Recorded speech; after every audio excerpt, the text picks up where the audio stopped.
Diane Mitchell from the wonderful world of wellbeing, my guest for today's podcast.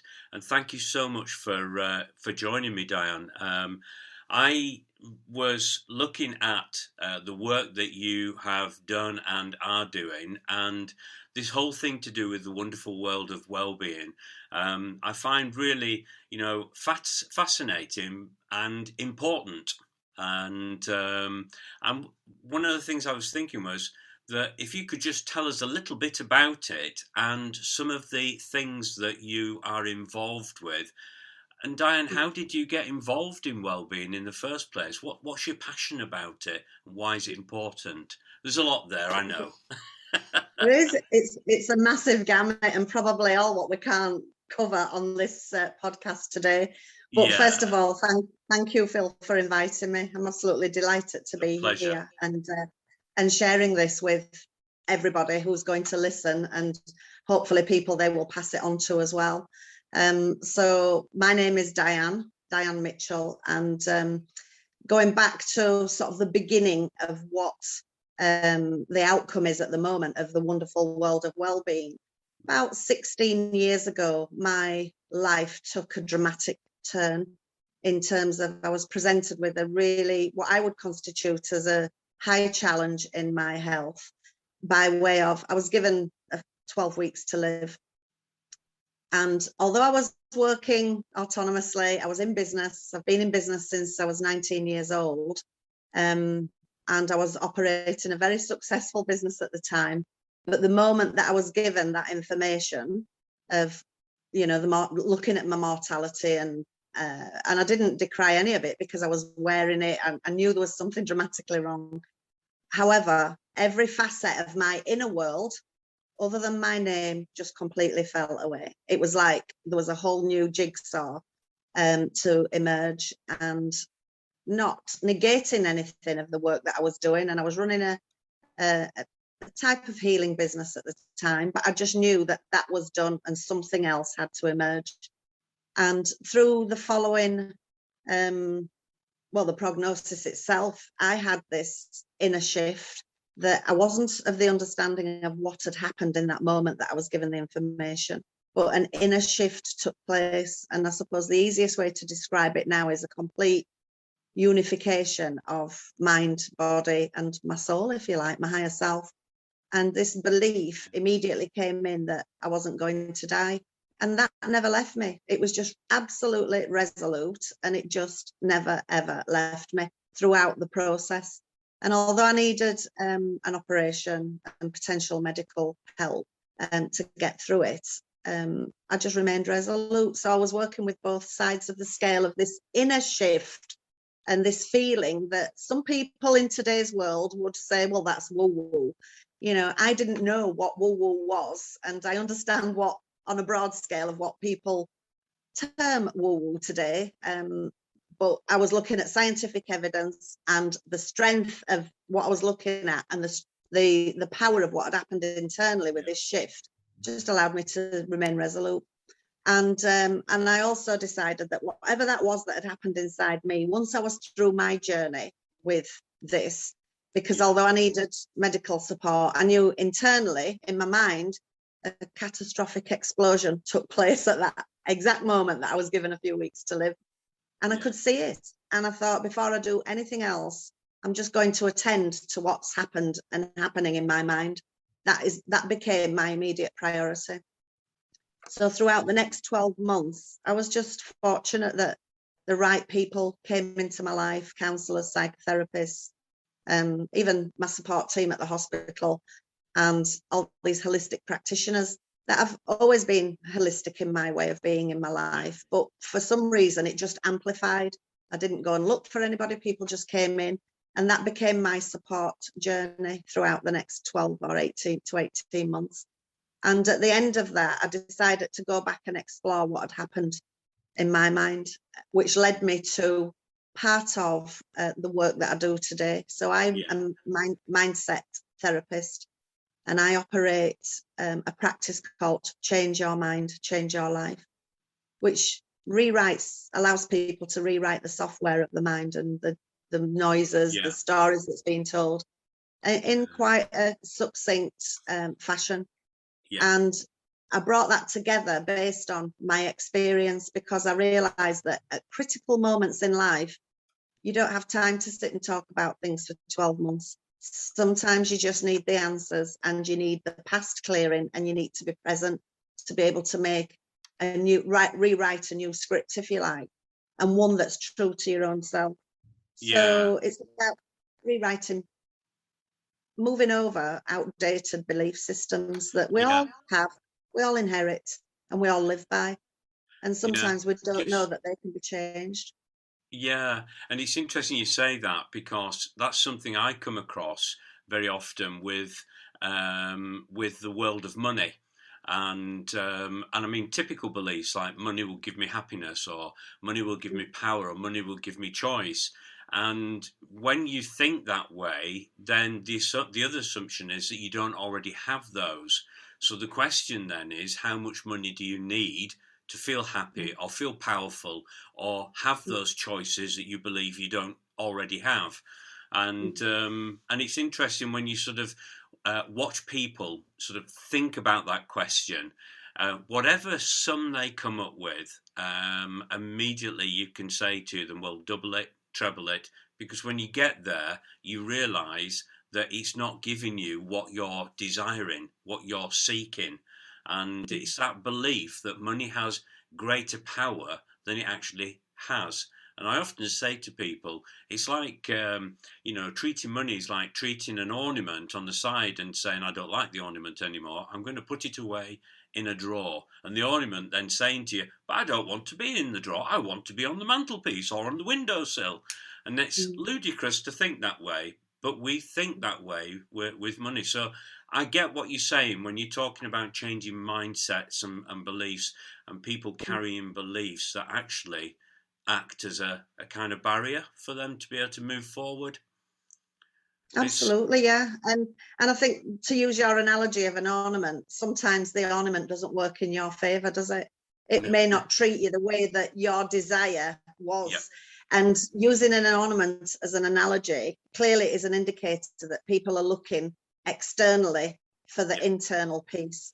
And when you look externally, that itself either endorses the belief system that you have already, or it brings it more to the forefront. It sort of substantiates it, but it creates a whole different set of false beliefs. You know, you could generalize, but a lot of the time I hear people saying, well, you know, money does make the world go around. Money does make me happy. And by that perception, they're thinking of big houses, a nice flash posh car, lots of money in the bank, and all these holidays and whatever goes with stuff, right? But money is energy, and energy is what's within us, and it's how we choose to spend that internal energy and how we choose to manifest that. And separating that away from the mind monkeys. Yeah, I give you an example as well in terms of what you're just saying. When even people who don't have money have dreams and aspirations in life, and the number of people who, if you were to look at the makeup of people who do the Euro Millions, the lottery, and things like that, people who gamble, and really sort of get beneath the surface of why do they do this. It's to do with their dreams and aspirations, their comparison with themselves to others, thinking that if I had a nice big house, if I had a nice flashy car, if I could go on those holidays, then I would be a much happier person. And yet, when people do win those things, like winning Euro Millions, the stories that come back of how it's destroyed their lives, because they've looked at something, an inanimate object, as though it could give them something, as though it had the power to give them something, when in actual fact, you're right, it's the attitude, it's the beliefs that we hold within that actually transform what happens externally. Well, one of the first things that the human conditioning does is create suffering.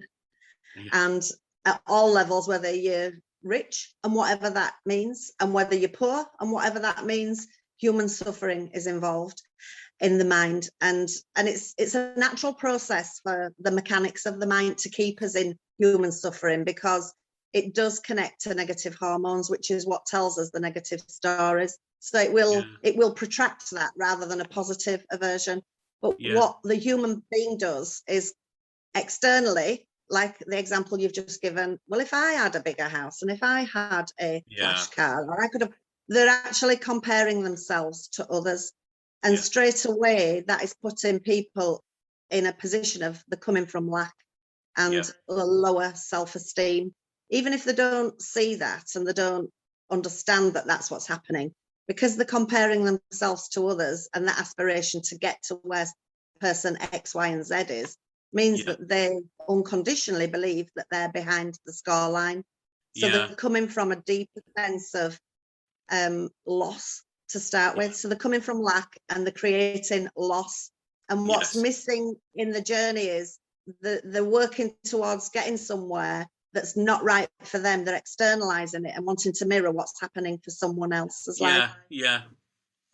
The gambling, the Euro Millions, whether it's backing horses or doing the Euro or lottery, or eating or not eating to even save money to get to where you want to be. All these things are actually addictions. And addictions are born out of inner pain.